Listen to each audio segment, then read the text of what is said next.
Thanks, Tim. That's very kind.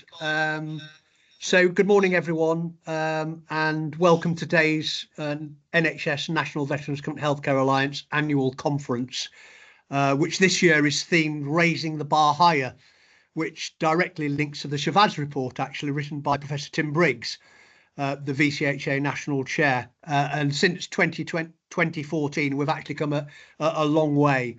This will be our first conference since the publication of the NHS 10-year health plan, Fit for the Future, part of the government's health mission to build a health service for the future. The plan sets out how the government will reinvent the NHS through three radical shifts: hospital to community, analog to digital, sickness to prevention. It is our job today, and every day actually, to ensure that all members of the armed force community experience the benefits of these three shifts. It must be at the top of everyone's priorities list, and I know that the VCHA is well placed to support this ambitious transformation programme.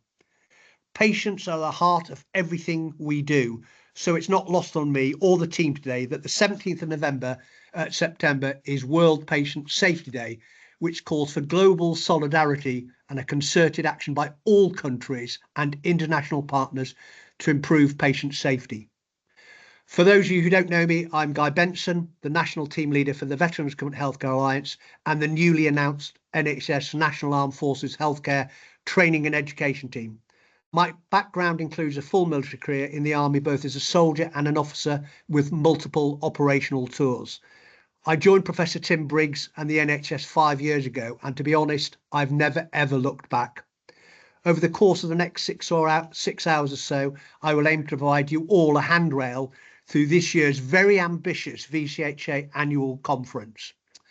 The aim of this year's conference is to provide both a strategic and operational level overview, whilst at the same time provide updates and importantly demonstrate progress and impact in order to set the conditions for driving down healthcare inequalities, unwarranted variation and disadvantage across the healthcare system. It also links into our statutory duty as well. In terms of housekeeping, I just want to say for those speakers, please keep all your cameras off and microphones muted unless you are down to speak.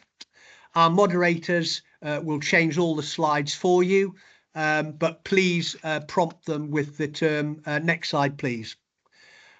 In terms of the audience, all your cameras and mics are already automatically turned off or muted. If you have any questions, please use the Q&A function, which is at the top of your screen. And if your question isn't answered straight away, we'll have a dedicated panel of discussion later where your question will be put to the speakers. If we don't manage to answer the question today, it will be followed up by the end of this week by a member of the team direct to your email. The team will also aim to share a video of the conference within 10 working days. And finally, social digital channels, please use the hashtag NHS Veteran Aware. And the final point is there are QR codes along the presentation. Please do complete the survey. In terms of the programme, as I said, very ambitious. Tim has pushed me hard to pull this together.